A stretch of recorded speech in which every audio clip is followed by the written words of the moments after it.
I first want to start by thanking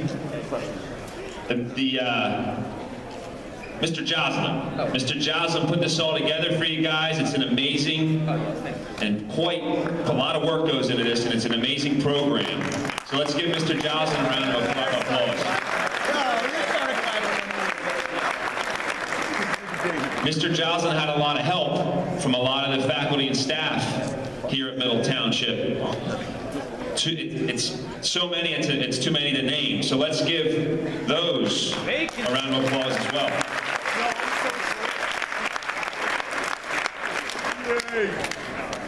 All right, so the purpose of today, as you guys probably know, is to forward some information to you about careers that exist out there. You may not have known they existed, and you may have known that they have existed, but it gives you more information how to pursue a career like that, how that person got there, and some of the companies out there. A lot of these companies are local, and a lot of the people speaking to you today actually graduated from here. All right, so there's some really good success stories right out of Middle Township. All right, so to get us started today, we have, speaking of accomplished, we have a speaker that's going to talk to you about his career.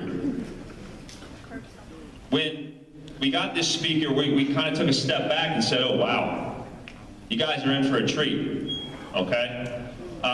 This speaker has 7 Emmy nominations. What? 2 Emmy Awards. Okay.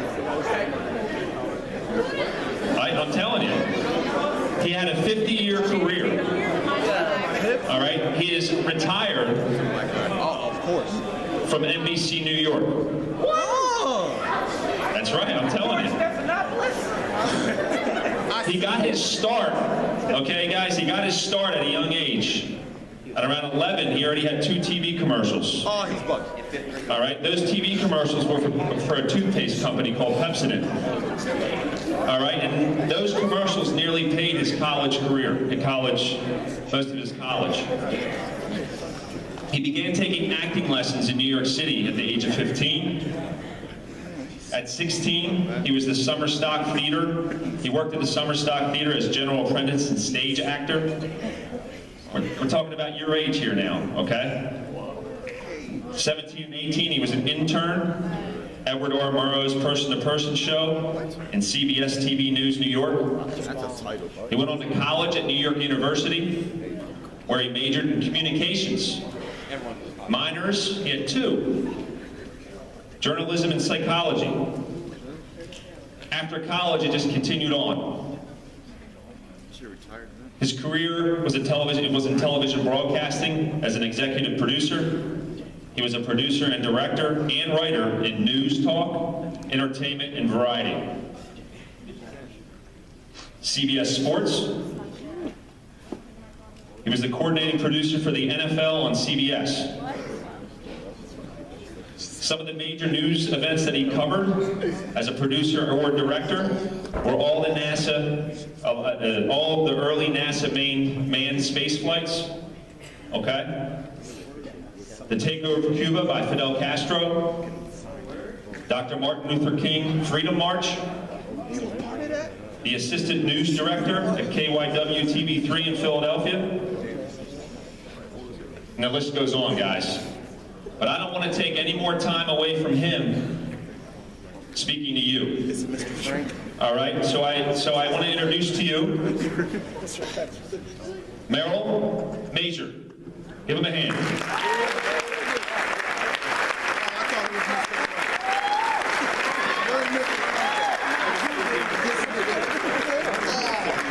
Who's that guy? Oh, Meg. I didn't realize I did that much. Good morning. Good morning. I thought it wasn't working. Thanks. Boy, you guys, I just got a quick tour of your school. You have one heck of a facility here. I hope you take advantage of it. I didn't have this anywhere near this. This is an honor for me, and I was really, really excited to be invited. It's a special thing, the career. As you just heard, I don't have much of a speech left. He just did, Mr. Johnson just did it all. I'm very happy with my career. I had a very good time and an awful lot of fun. And that's what I'm going to advocate for you. If it's not fun, move on. I know today you're going to be hearing from a number of people who have careers here locally and have risen to the point where they can be a great influence on your thinking. And your thinking is what's going to get you through and maybe give you 50 years of a very good time. Remember, career is something that you do all the time. Yes, family is number one, but number two really is career. Anybody who says, hey, I left the office and I don't take my job home with me. Oh yeah, you do. Yes, you dream about it, you think about it, you sleep on it, you get up and have breakfast, and you're nervous about going to work in the morning. No matter what you do, you know, doctor, lawyer, Indian chief, it doesn't matter. It's like what I did. There's a big difference in producing and directing, and which is what I centered my career on. The acting it was just something that, as you heard, put me through school. 2 commercials, YouTube, You're All Too Young. I don't even know if, is Pepsodent still a product? Does anybody brush their teeth with Pepsodent anymore? No, see. See. You know, it was only good when I was doing the commercials for it. You know? Anyway, my career, he really, Mr. Johnson, really did summarize it perfectly. And my schooling certainly was the cornerstone. I was not an A student. Didn't have to be an A student, but had to be a good student. And I recommend that to you. You don't have to be an A student. No, teachers, don't listen to this. Close your ears. You don't have to be an A student. It's nice because it gets you nice places. But an A student who has no interests other than themselves, not great. So be a good student.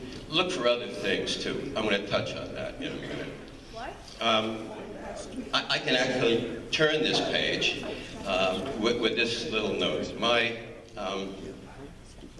beginning began with a teacher I remember very well in 11th grade, Mrs. Frost.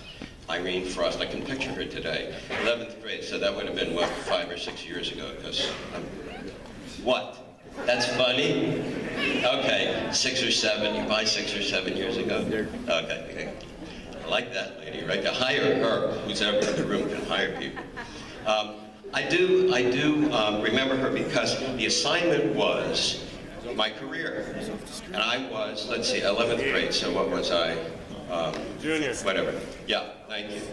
And I was known for not doing my homework. My parents went nuts over it. Never. I did it the last minute of the last night before the assignment was due. So I went next door to a guy who happened to be a television producer, produced a game show. I've never done a game show. But I said, please let me interview you. I interviewed him. I was so fascinated by his job that I turned the paper in the next day and I got an A. Probably the only A I ever saw in my life on a piece of paper. And I was so fascinated that I asked him if I could come and observe him doing his job. And I did. And the job was so fascinating, and he was producing, and the guy who was directing, this was way back when, I don't know if you can believe this, but it was very few people had television sets, very few. And it was primitive compared to what exists today, even in this school. Primitive, you have no idea. And so I decided that was something I wanted to do. And so, much to the displeasure of my father, who, not putting him down, but he wanted me to be a doctor. And I said, well, you know, I like this TV kind of thing. And his words to me were, Merrill, no one is going to sit around every night and look at a screen. Not going to happen. So, as you know, that didn't work. And now here's a guy who used to draw us into the living room, and we used to watch, on Sunday nights, there was a network radio that had drama and comedy and music and all that sort of stuff. And we used to look at the radio, and you have to work at it. You'd have to draw your own mental pictures, hear the different voices and picture the characters. No TV, remember that? No TV. So now, those of us who were in the television broadcasting or production industry are doing your work for you. You don't have to do any of that. You can just sit there and watch it. Thank you very much for a 50-year career for doing that for me.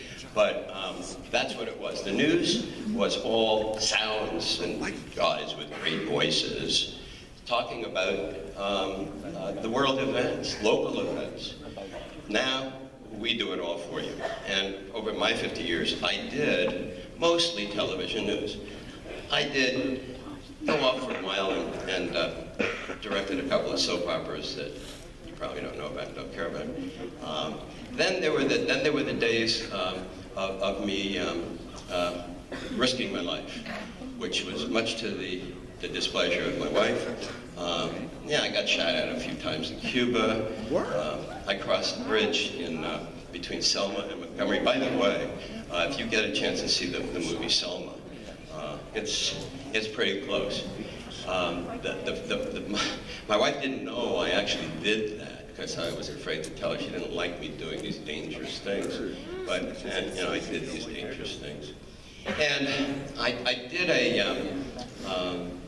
I actually was standing in the Real March. You probably know the names as Martin Luther King and Ralph Abernathy, Coretta Scott King.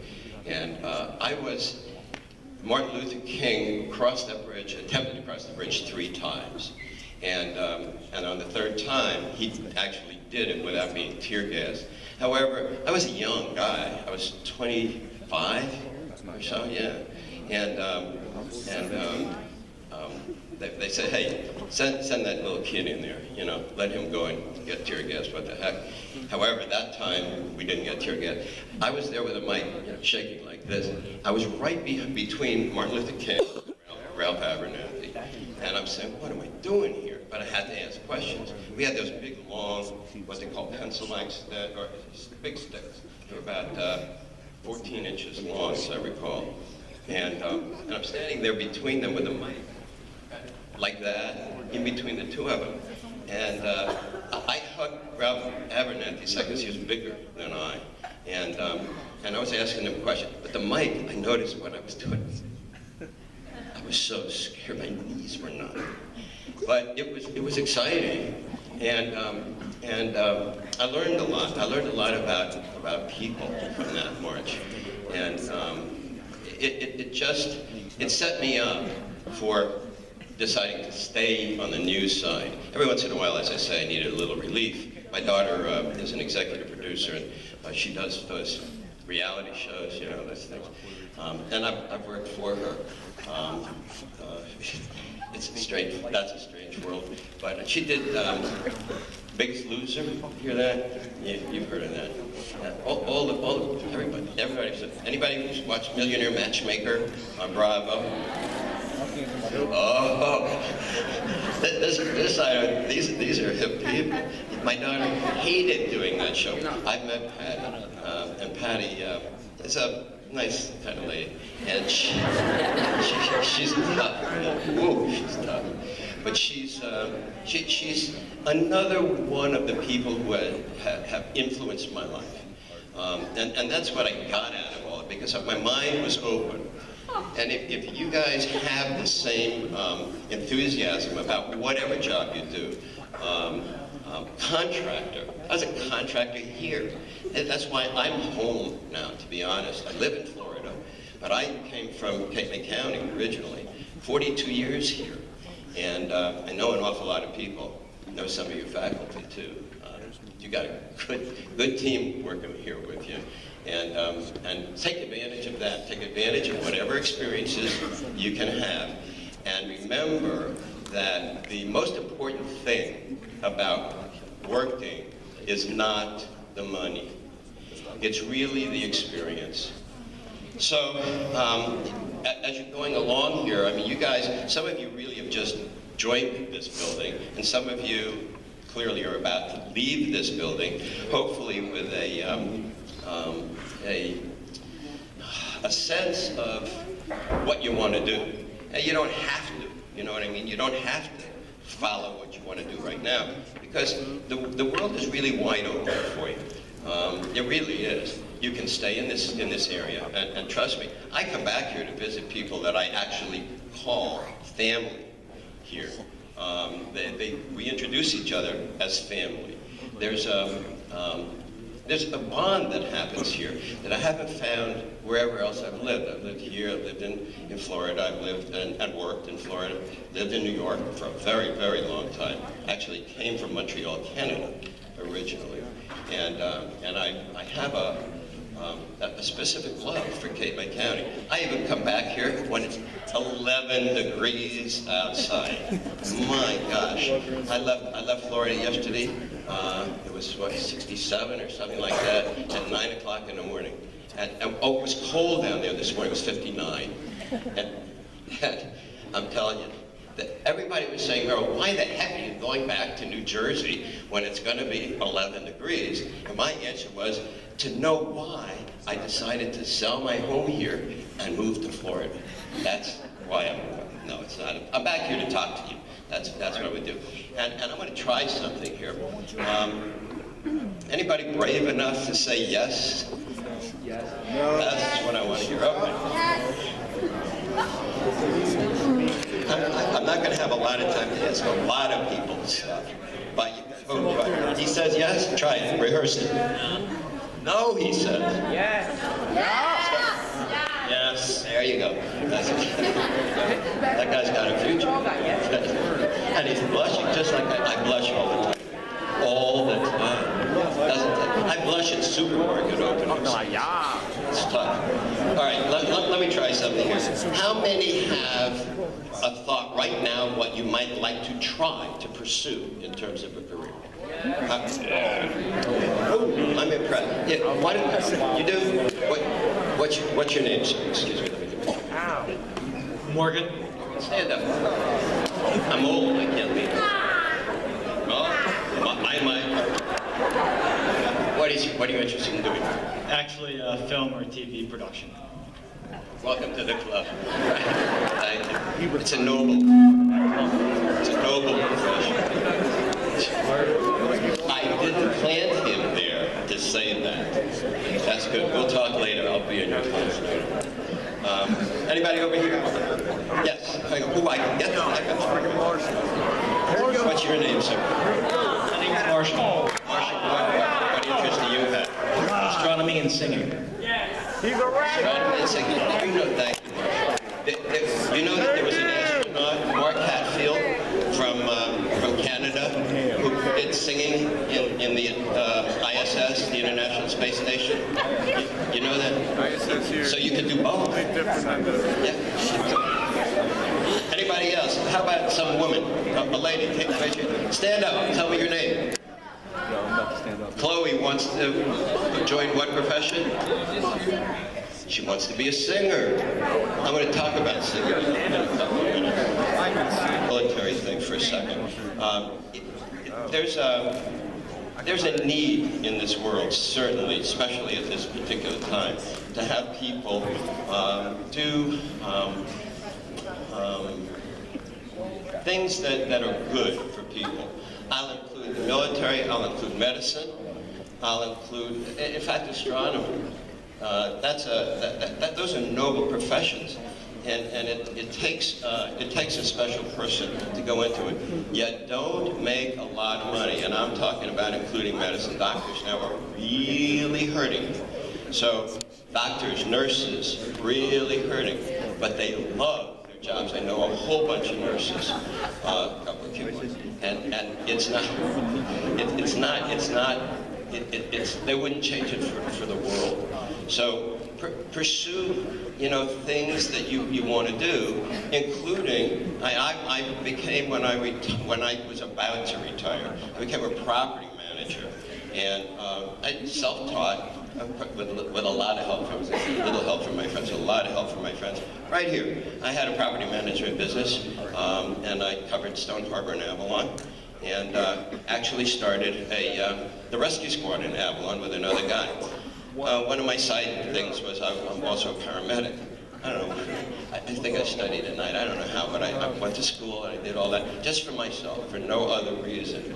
And the rewards I got from that were really tremendous. We actually started a little anecdote. We started the Avalon Rescue Squad with a gift, it was a gift, I don't know why, a brown hearse.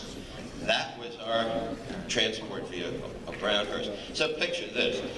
Police department gets an emergency call. Hey, we got a problem here. We got a guy with a cut, and he needs to go to the hospital, and he needs to be treated along the way.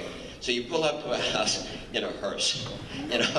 It's not the greatest impression. So what did I do? I went on the air on a local radio station here, and I wrote and I voiced 2 years worth of what's called interstitial spots, where I would sell the whole program to one company, and they would pay me to do that. In turn, and it was on 7 days a week. It's on 4 or 5 times a day, and it was what's called a donut. I said something, a commercial, then I said a long thing, and then a commercial, and then I closed it out. I did a recap. And it's three minutes. And I did that for 2 years. Took all that money and bought a real ambulance. I didn't do it myself, but because I contributed my pay to that, we got other people to then pledge money. And we got it. We got the first real ambulance. So you go, you do what you want to do, and you have fun doing it. I guess I had fun. The hearse was not so much fun. There's a thing about this satisfying yourself stuff. Yet I don't believe that you can do a great job at your career, your chosen career, without having outside interests. You guys are, you already have a career, you understand that, I guess. You're in the student career. You're in the career of being a student. So what you're doing now, and I can tell you, I know that I was close to deadlines in everything I always did because of this terrible trait that I had of waiting till the last minute to do an assignment. So the same thing happened in my career. But in broadcasting, especially in live broadcasting, which is my specialty, or was, that clock ticks.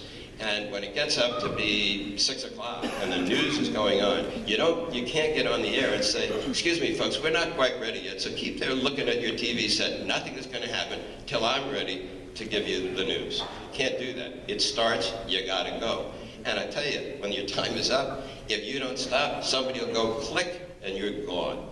Magic. One finger will do it in any control room, anywhere. So if you take what I'm saying as the beginning of how to do your career well, I would say do it thinking ahead and being prepared. Preparation is really important. But the second thing is find other interests. Things that may not give you a nickel, that you don't have to pay, you don't have to get paid to do. You get paid internally. And I'll give you an example, and a couple of examples, and I think you know this. I'm going to read this because I wrote this so that I touched on every single point. I know a woman, she enjoys teaching, she's very talented in it, she puts a lot of effort into it, and she gets a lot of pleasure back. That's her pay for doing that. But she gives a lot of joy to audiences, and in doing that, there's a satisfaction factor. I understand that. She may be dealing with an audience of 800 people, but I'm dealing with an audience of 8 million people. It makes no difference. It's harder for her, I think, because what I did was I was anonymous. What she does is right there in front of you, like what I'm doing right now. It'd be easier for me to stand backstage and just, like kind of talk to you like this. But I enjoy seeing your faces, and so that's giving me the enjoyment right now. And by the way, you know her. Miss Jenkins, are you in the room? Anyway. How you doing, Miss Jenkins? Where is she? Where? Stand up. Where are you? She's in the library. Miss Debbie Jenkins is a heck of a performer. I've seen her. She's an actor, and she's a singer, and she does a heck of a job. Really, a heck of a job. And then there's a man, and I've worked with this guy. He's talented as a teacher. I do know that because I've seen his work as a teacher. He's also talented in another thing that he does for his pleasure, and in fact for pay. And he has a local business here in town. And as I say, I've worked with him, and he gets a tremendous amount of pleasure out of that. I know it because, as I say, I've worked with him, but I also know that he does specifically great work. And is Mr. Sterling here? No. Do you all know Mr. Sterling? Yeah, everybody knows Mr. Sterling. I tell you, for many years I got my... Where is he? He's here? Mr. Sterling, right there.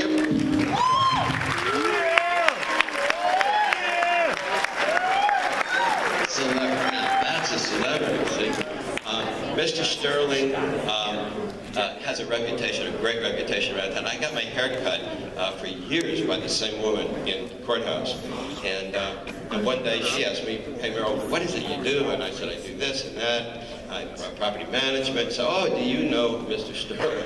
Oh, she went to school here. Her kids went to school here. This guy, he's only 36, but he's been here for 52 years. And he's a fun, wonderful guy with a tremendous amount of talent, which he gives to you, and you give right back to him. I know because he's told me. And then there's another person. It's going to sound very much like what I said about Miss Jenkins.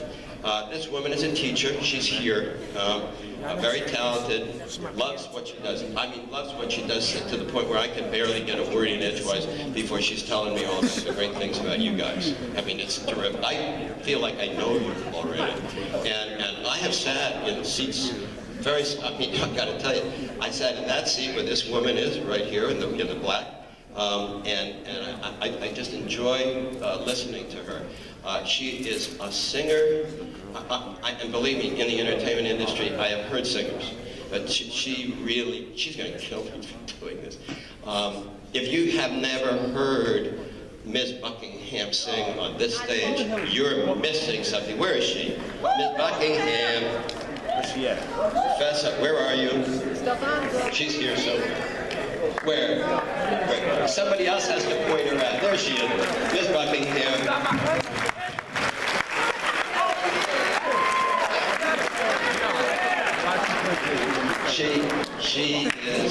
She is one of the family that I said to you before, that we introduce each other as family.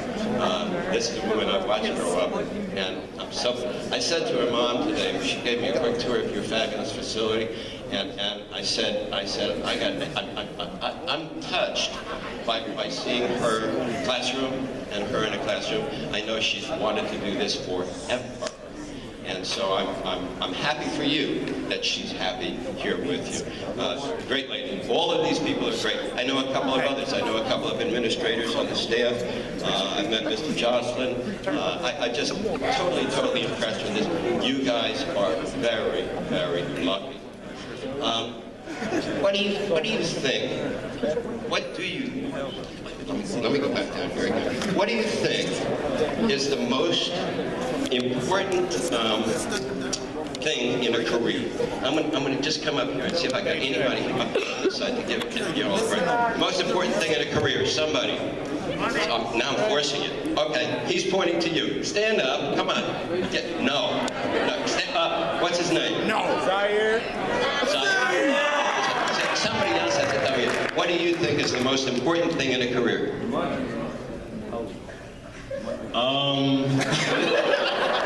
Most important thing in business is getting everybody to do the same thing and work hard every day. I'm done. Perfect. And that's the guy that didn't want to stand up. Oh, man.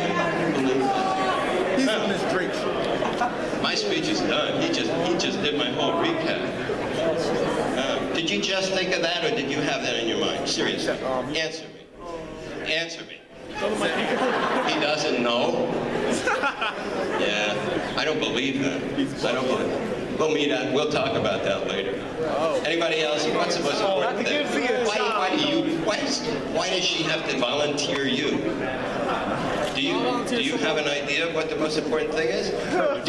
What's the most important thing? What would you want to have him do, since you pointed to him? Stand up. Stand up, Ms. Middle. It says Middle. That must be her name. What's your name? Aaliyah.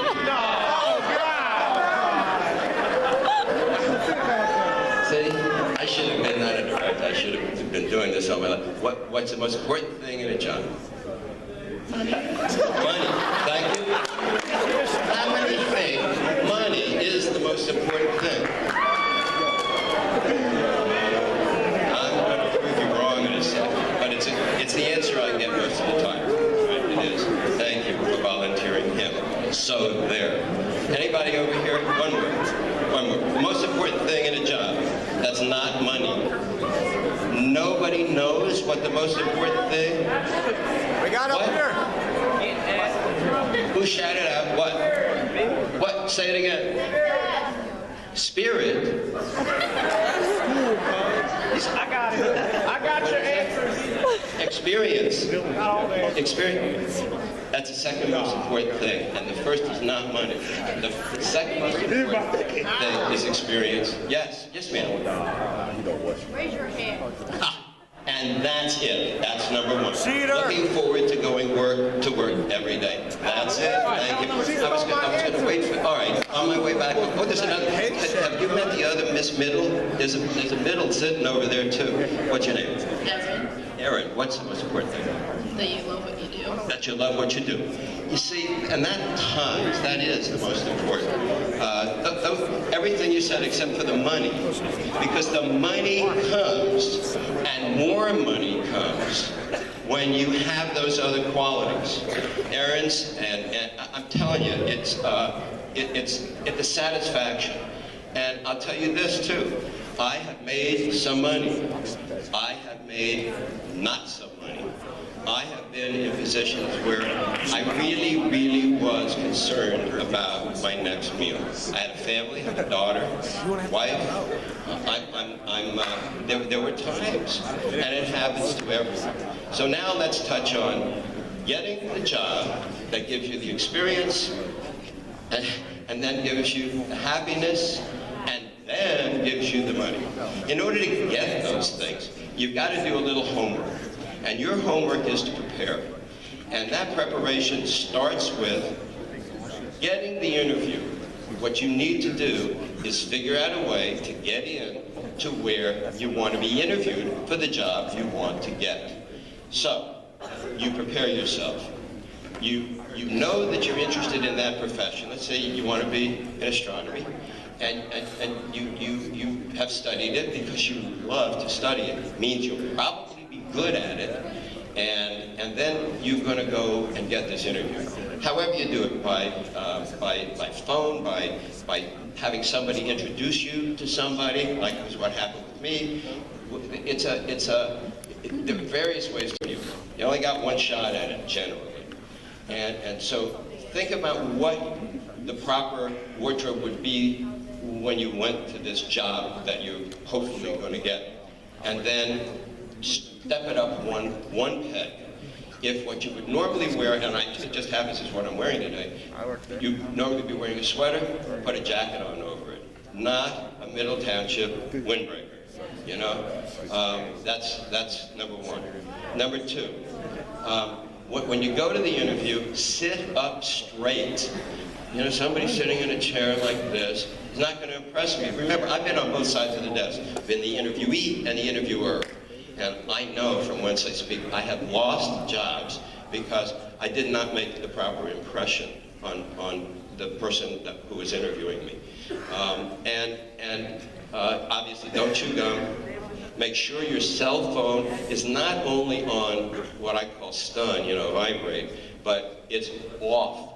Don't put it on. I had this experience the other day. I was on a jury, big trial in Florida, and I turned my phone on to airplane mode, and all that does is it turns the radios off in it. But it doesn't stop, if you have a calendar event set, it doesn't stop that from going on. I'm sitting in the jury box, and this is a 2.5-week trial, and in the middle of the whole thing, my phone goes, ding dong, and I mean, I just could sing, and I knew it was my phone, and I sheepishly went, I did then turn it off. Don't just put it on stun. It will guaranteed, the first minute of the interview, guaranteed it will go off. And the other thing is, don't think ahead to the questions that the person on the other side of the desk might ask you. Answer the questions that you're being asked at the moment. Because if you start to think ahead, you're going to lose track, and then you're going to try and figure out what the heck is happening. It's just going to lose momentum. And of course, look the person in the eye. I mean, if I'm staring at like this lady here, and she asks me a question, and I said, well, I think that maybe I want to do this. If you don't know the answer right away, pause, think about it. Nothing wrong with a nice pause. It will show that person on the other side of the desk that you are thinking about them and what they are asking you. That's the most important part. Oh yeah, one more thing, and I probably don't have to say this. The meal before you go into the interview. Have had it happen to me. Please, don't eat blackberries, blueberries, chocolate, spinach, if anybody likes spinach, which I happen to. It will always wind up right there. And the interviewer is distracted by that and starts to stare at your spinach. That's what you want to eat. So if you're going to do that, brush your teeth before you go into the interview. I have been there. I am not kidding. Onions. That happened several times to me. Don't eat onions before the interview. It is so distracting. And by the same goes for women. Don't over-perfume. These are all the things that have happened to me sitting behind the interview desk. So you get over-perfumed. Don't go to the interview. Call in sick or something like that. Don't do that either. Now you got the job, okay? You're doing a great job, but something happens and you get fired, right? I've had that happen. It happens to the best of people. Things happen, and if something happens and you lose the job, don't dwell on that. The reason for that is I know a woman who lost a job at me now 19 months ago. I know why she lost the job. She is angry. She has not had one interview since. She kind of like holds up in her house. Some people know that she lives in North Carolina, and she doesn't come out. That's an inside story between Buckingham's and me. It's a sad thing. It did happen to me. You just figure out why you lost the job. In fact, in her case, it was really very simple. The company consolidated with another company, and by virtue of that, happens every time there's a consolidation of two large companies. Some people get squeezed out. Sometimes they're making too much money, and sometimes they